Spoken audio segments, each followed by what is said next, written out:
Hello, everyone. Welcome back to another episode of Grid Live Encore. I'm Ben Schneider, joined as always by Brandon Crossland. Brandon, how's it going? It's going all right, Ben. Hope everything's all right up there in Boston. Down here, we're kind of reeling as Titans fans. You've seen the news around past couple of days. We're going into a rebuild, so just having to face the facts. Thankfully, no one in my immediate area is burning their A.J. Brown jerseys or Kevin Byard yet. But yeah, thank at you. At least we're not Philadelphia. So. We appreciate it. Yeah, Philadelphia would definitely burn their jerseys, just so you know. No, I don't disagree with that. We certainly would, but I'd be doing a little bit better myself if my Phillies were up right now. They're currently down to the Diamondbacks. We'll see where they are at the end of this show here, but we'll keep an eye on that. Obviously, you're here for the racing, though, so we'll get into that here in just a moment. But first, as always, want to give a shout out to our Patreon supporters, Colin, Michelle, Mark, Robin, David, and Matthew. Thank you so much for your support. It means the world to us. And as you can see, we have an ambitious goal to start covering more races on site next year in 2024 and beyond. So if you like what you see tonight, consider joining them. Or if you'd rather make a one-time donation, you can visit Buy Me a Coffee or check out the YouTube Super Chats if that's the platform that you're watching us on. And I see we have a comment here from Adam Lemeries. Kind of surprising to me, actually. Adam, I know like you, Brandon, a Braves fan, but he says go Phillies here in the NLCS. So interesting take there from your fellow Atlanta fan. Adam, I would expect better from you. Go Rangers. Yeah, I would rather see the Rangers than the Astros again. Not even the whole cheating scandal from all those years ago. Anybody but Houston. Yeah. But anyway, you came here for the racing. Yes. Let's get into it. Here we go. Let's start with the Truck Series, who had their final race before the playoffs begin. And the top four on your results sheet right there, that's your championship four that will be fighting for the title at Phoenix in a couple of weeks' time. Carson Hocevar got the win ahead of Ben Rhodes, Corey Heim, and Grant Enfinger. Now, Zane Smith needed a win to punch his ticket to the championship four, and he nearly got there on track, finishing in second. But as you can see here in the official results, he was relegated down to 34th because he was disqualified. He had a windshield support issue in post-race inspection, and going back to watch the race and seeing some of the images there, some eagle-eyed viewers were not too surprised when they saw that windshield. So, Brandon, let's talk about Zane Smith here before we get into the championship four. He's finished second, and first in points in the Truck Series the last 3 years. How disappointing is it going to be for him not to be able to fight for a championship one more time in his final truck season before he joins Spire and Cup next year? Yeah, it's definitely going to be a different environment for Zane. He's kind of been used to that elite life in the Truck Series, and looking to come back and not a chance to repeat the title. A Daytona 250 winner, as I call it, it's always something different. But had that win under his belt. It's going to be exciting to see him go to Spire Motorsports, but yeah, that's got to hurt. There was no chance for him at Miami. He really needed to go in there and win it, and that was just a huge setback.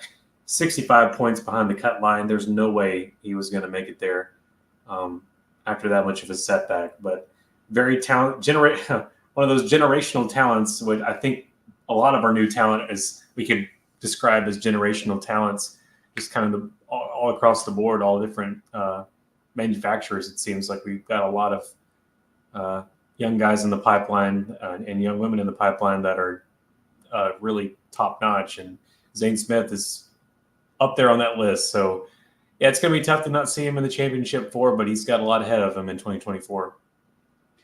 Yeah, I'm looking forward to seeing what Zane can do. And, I think Spire has taken a step forward this year. And you look at what, Carson Hocevar has done and the opportunities he's gotten in that car. And then even Corey LaJoie, I think the regular driver in that number 7 has had a step forward in performance this year, had a couple of strong runs here and there. I don't think they're quite on the level of Trackhouse, which is now the family that Zane Smith's a part of. That's where we expect to see him in 2025.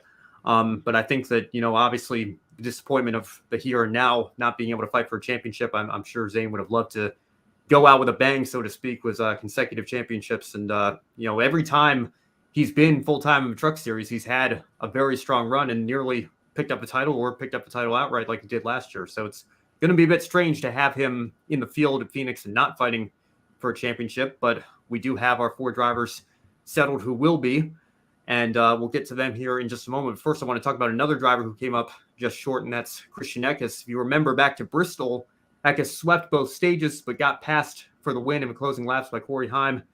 He also came up just short here at Homestead this weekend.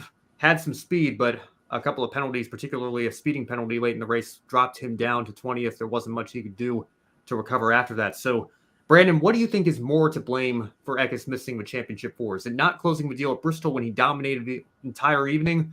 Or can you look at the mistakes he made at Homestead and say he should have had a stronger run here in this last chance opportunity to make the championship four here? I think that kind of answer is really up to your opinion. I'm the kind of person that will tell you that it's what you did way back when, a few weeks ago, that put you in that position to where you had to make a frantic move at Homestead, or you had to be on your game completely perfect in Miami to advance to the championship four that put you aside. I really think dominating at Bristol, that's where Christian Eckes really had everything lined up for him to get it done and not have to worry about that later on down the road. As stretched out as these the truck playoffs are, it's hard. It's still weird to think that Bristol is affecting the cutoff that we had this past weekend, but that's how it works. And yeah, I really think what happened there before really would have been the easy way. Just getting that over with would have really helped out now.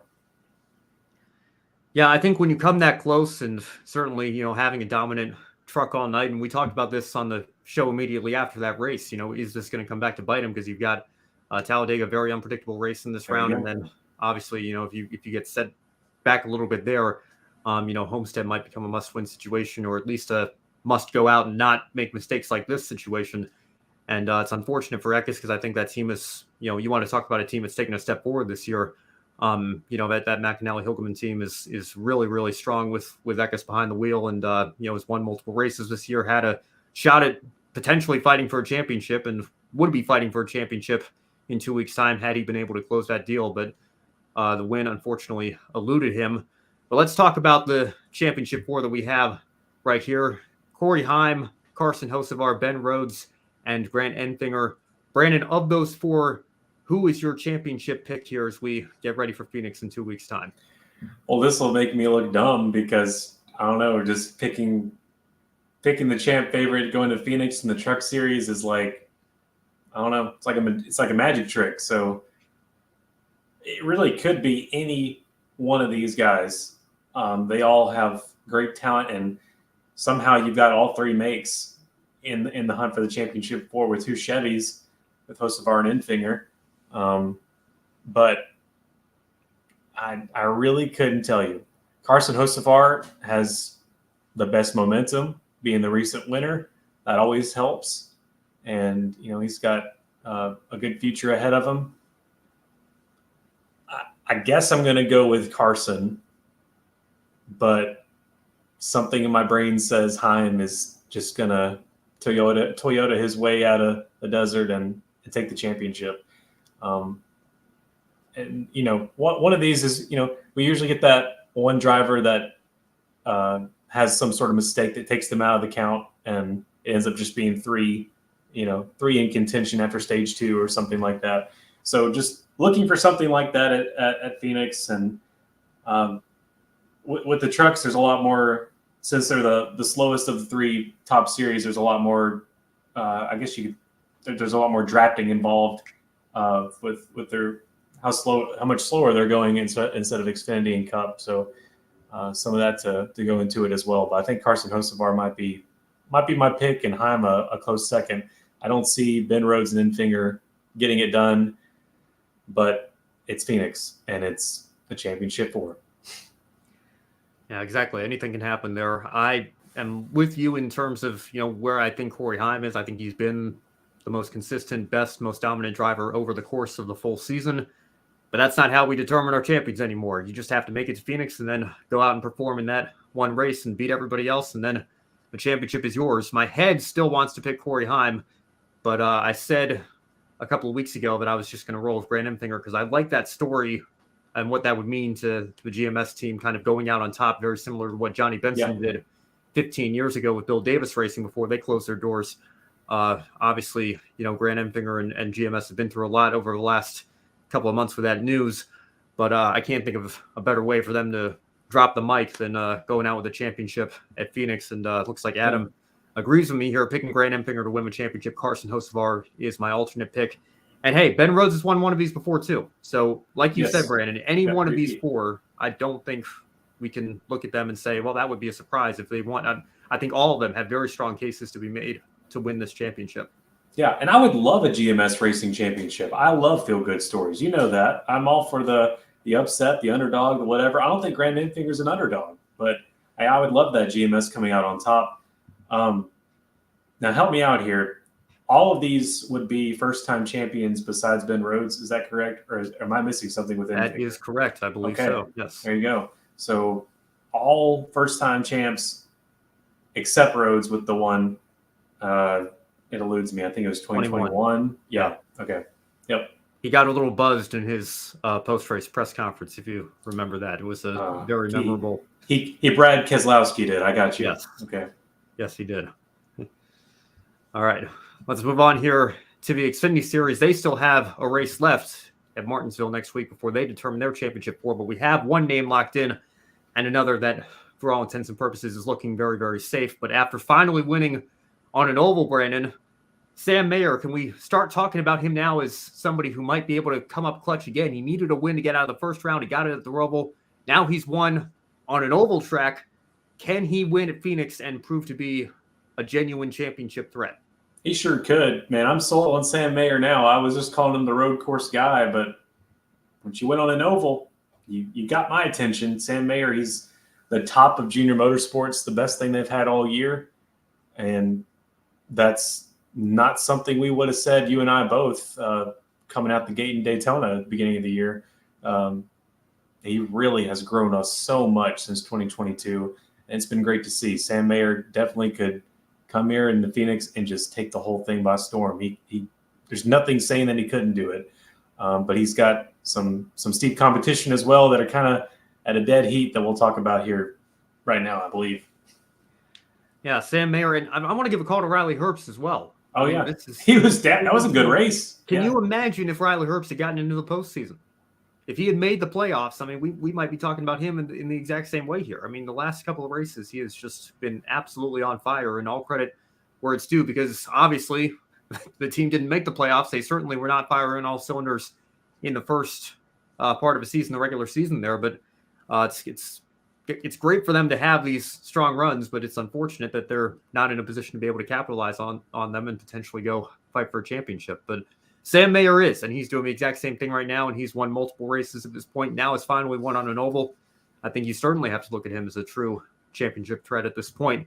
Just as you do John Hunter Nemechek, of course, I think still probably the championship favorite if there is one. A fairly safe bet to say he'll be a part of a championship four, being 44 points above the cut line. Theoretically, he could clinch that as early as the start of the third and final stage when we get down to Martinsville next week. But behind him, we have Cole Custer, Austin Hill, and Justin Allgaier. Those are your third, fourth, and fifth ranked drivers in the standings right now, and they are separated by just 3 points, which is where that cut line is right now. Sammy Smith, Chandler Smith, and Sheldon Creed are your remaining playoff drivers. Creed for sure. Sammy Smith, I think, could mathematically find a way, but they all are basically in position where they have to win in order to punch their ticket to Phoenix. So, Brandon, assuming we don't get a walk-off win from those three drivers I just mentioned, who among Custer, Hill, and Allgaier might be the odd driver out when it comes time for championship four? I feel like Custer is not the oddball after being so dominant in Miami and having the issue there. He's been just good enough, but just not able to seal the deal a lot this year. And that could come back to bite him at Phoenix. But I look more towards Austin Hill and Justin Allgaier when I think of one that might be the oddball out. But it is such a dead even. Like, even then, I don't want to call Austin Hill an oddball. I don't want to call Justin Allgaier an oddball. They've both been having great seasons. And there's been many times this season we were saying Austin Hill is definitely the championship favorite. as we look way back into the year, it's really hard to choose. And again, that's the excitement of it all, isn't it? We really don't know what's going to happen. I think Justin Allgaier could light it up, but okay, I'll choose one. Austin Hill. Well, if I have to choose one, it's going to be Austin Hill, I guess. I think he lit up in the beginning of the season, but it's kind of been a slow fade, if my memory serves well. I think that might be the one you have to count out at Phoenix.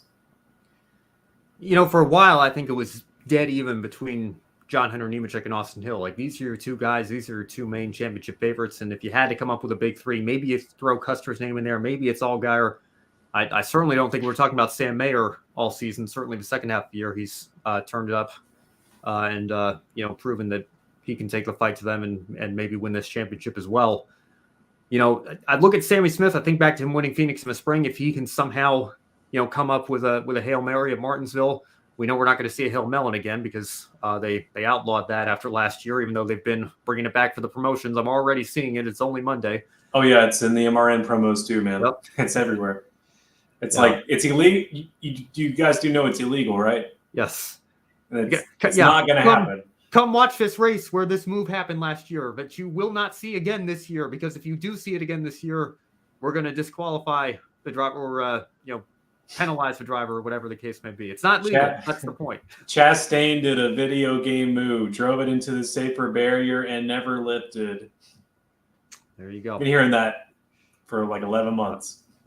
Yeah. Hey, I mean, if it means, I'll take it if it means we see less of the Kenseth Logano wreck that they suspended Matt Kenseth 2 races for, but yet it definitely replaced that. Yeah. There's a silver lining there.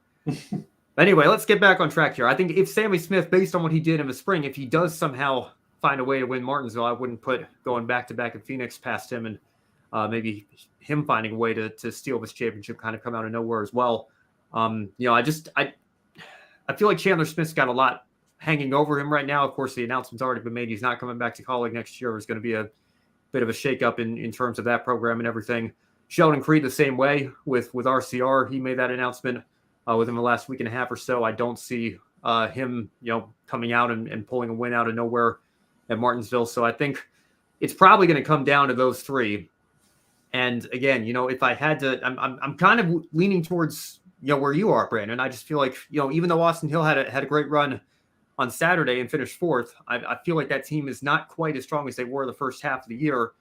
And again, with how reliable Cole Custer and Justin Allgaier have proven to be. Again, I know the result sheet, on the left of your screen here may suggest otherwise, but it is just one race. Then again, you do only get 3 races in this round. I mean, it's difficult to predict, but there's something about where that team has been over the last several weeks that just makes me think, maybe it's going to be Austin Hill. But then again, Cole Custer and Justin Allgaier, have had their off races here and there as well. So it's something that I don't think we're going to know until the checkered flag ends up flying at Martinsville. We thought Brandon Jones was going to the championship for last year, and then a certain teammate that was already locked in had other ideas, and we don't need to open up old wounds there, I don't think, but just further drives home the point that, it's never over until the checkered flag waves. Sometimes it's not even over until post-race inspection's complete, because imagine if Zane Smith had won in the truck race, and then we find out that the windshield's illegal, and that completely shakes up everything. So we'll just have to wait and see what happens. And sometimes it's not over until we disqualify it and then requalify it and then disqualify it and then requalify it. Yeah. Don't remind me.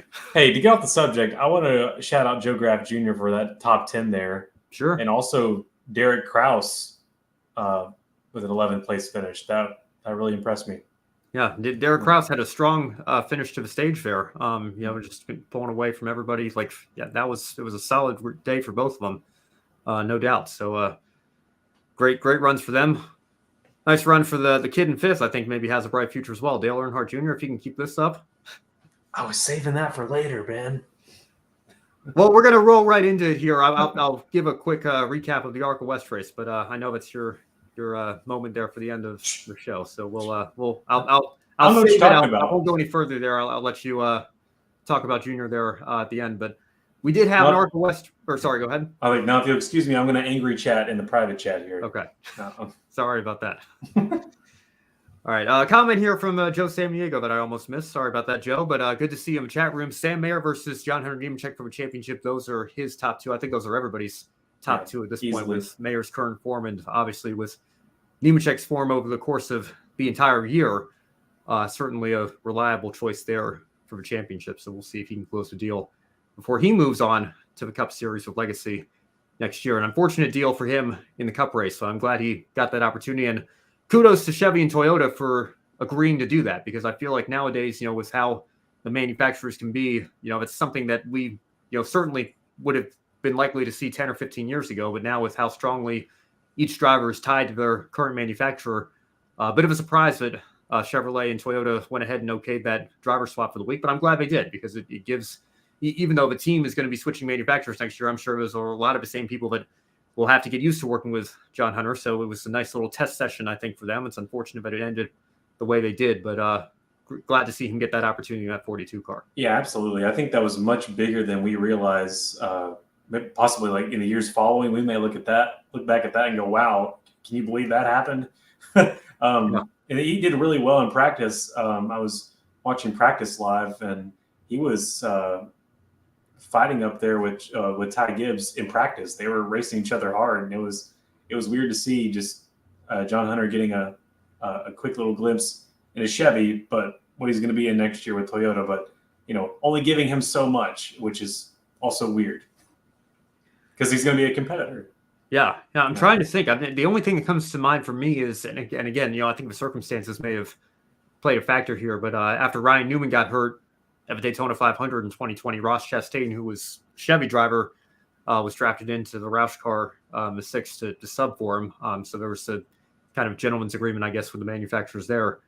But yeah, I'm struggling to. I mean, again, back in the day, teams that would have made these deals all the time, but now I think with how strict the manufacturers are, it's very rare that we see a situation like that. But I'm glad, like I said, that John Hunter was able to get that chance and that Chevy and Toyota agreed to it. All right, let's move on real quick and recap the ARCA Menards Series West, their penultimate race of the year. Kaden Honeycutt absolutely dominated the evening in the series return to Madera Speedway. He took the lead from pole sitter Eric Nascimento on the opening lap and went on to lead all 150 of them en route to his second win in just his third start since taking over that number 17 Cook entry. Longtime series veteran Todd Souza finished second ahead of Joey East, Bradley Erickson, and championship favorite Sean Higurani rounding out the top five.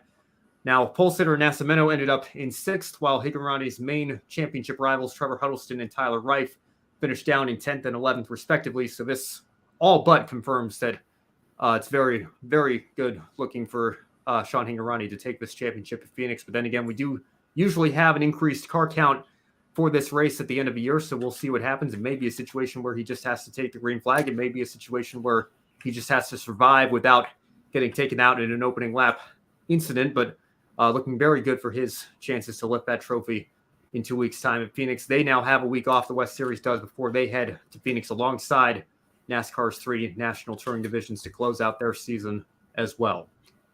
And we are about to close out tonight's episode. Before we do, as always, we've got the one shining moment to talk about. Brandon, what was the one thing that stood out to you from the coverage this weekend in the Xfinity Series and Truck Series? Well, Ben, I'll have to go with the Tale of the Dales, the Dale and Dale show, if you will. And this is where that came in. P5 for Dale Earnhardt Jr. in his second show up in the Xfinity Series this year. Old man still knows how to do it. And it's not just anybody can just get in there after not doing it for so long. We talk about it every time he does it, but it still holds true. I have no idea what it takes to be out of the car for so long, get back in and have a top 5 result in a very competitive Xfinity Series field. That's just really impressive. And he will always be my one shining moment. I wasn't really a big Dale Earnhardt Jr. fan growing up, but my family was. But anyway, besides the point, we don't know how many more times he's going to be doing this. So every time he does make an Xfinity Series start, I want to make sure he is a part of my one shining moment. Dale Earnhardt Jr. The other Dale would be the one that filled in for him on the Xfinity Series booth. That's Dale Jarrett. And really reminiscing of the ESPN days gone by, and just really missed hearing his voice up in the booth. He does a really great job, and I know with the circumstances with Dale Jr. Having that position on a regular basis, there's no way that we're not going to have Dale Jr. in the booth. But it was nice to hear. It was refreshing to hear Dale Jarrett up there. Yeah, well, I think, and we were talking about this backstage before we came on the air. Right. Mike Joy put it perfectly on the download a couple of years ago. You couldn't dynamite Dale Jr. out of that booth. Like, as long as he's employed by NBC, that's where they're going to use him. And I get it. He's a popular guy, and people, love the energy that he brings. But I do agree with you. I missed having Dale Jarrett up there. And if it were up to me, I would put Dale Jr. on the Peacock Pit Box in kind of a studio role, because I think he's a better analyst in that position. I think Dale Jarrett, certainly has the experience from his ESPN days, like you were mentioning, Brandon. But I think he's probably the best booth analyst NBC has, and it's unfortunate that he doesn't always get the opportunity to go up there and showcase that talent. I guess he does at Darlington every year because they bring him up along with Kyle Petty and Dale Jr. for the second stage or whatever. Yeah.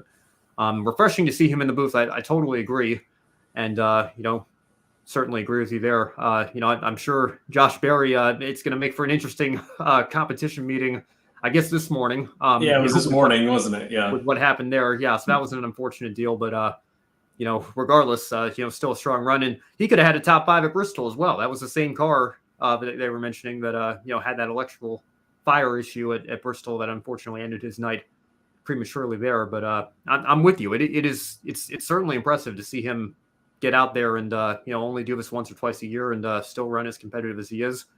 We'll see how much longer he keeps doing it. I want to see him in a truck, though. I want to see him and Jeff Gordon run at least one truck race at some point. Like, I feel like Martinsville is a perfect place to do it. Maybe not in the playoffs, but the spring Martinsville date, get them both in a truck. Maybe Spire can put something together with their HendrickCars.com partnership or whatever.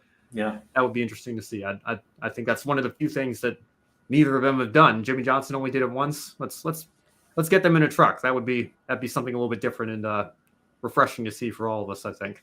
I want to give a shout out to Dale Jr.'s driver, Sam Mayer. I know we talked about him at length during the Xfinity Series segment, but you can't say enough about the job that he's done, the steps that he's taken forward, and very well. I think it would no longer be a surprise if he wins this championship.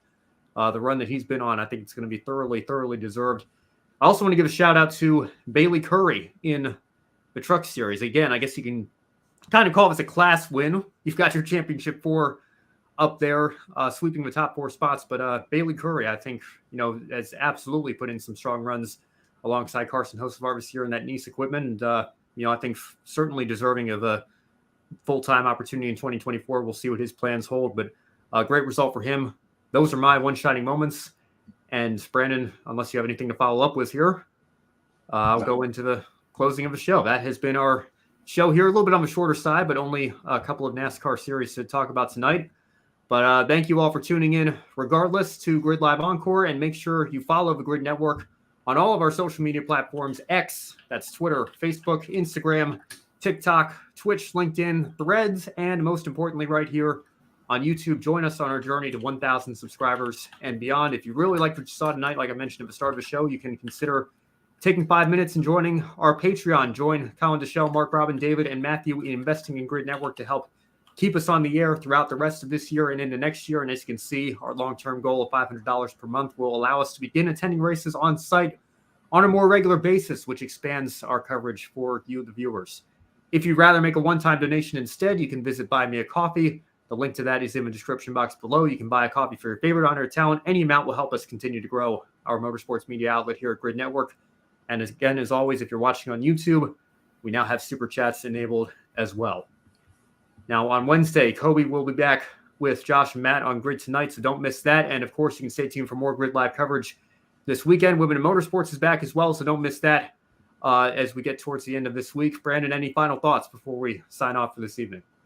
Oh, we are about to make our way into the most chaotic weekend of all of NASCAR, and I kind of wish it wasn't that way, because shouldn't the most chaotic and climactic weekend of the year be the championship weekend?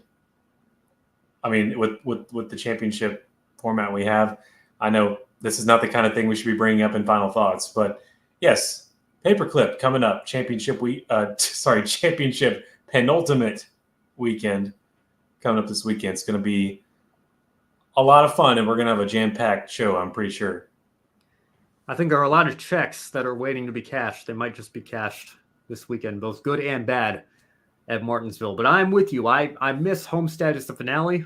I wouldn't mind seeing Martinsville get a shot at the finale with how much attention always comes on this weekend here. I don't know. I mean, again, I know that there are a lot of tempers that would probably flare there. Yeah, as well, a little bit. No disrespect. The only reason I say that is, no disrespect to the people out in Phoenix, the fans out in Phoenix. I'm sure they've loved having a championship the last few years, but it's not even a track. I just don't think that, for the championship race, especially with that ridiculous new configuration with the dog leg. I mean, seeing them fan out like 8 wide on those restarts at the end of the race.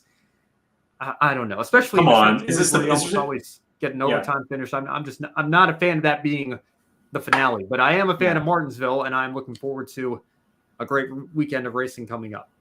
Yeah, absolutely. All right. Well, for Brandon Crossland, I'm Ben Schneider. Thank you so much for watching, and as always, have a wonderful rest of your week.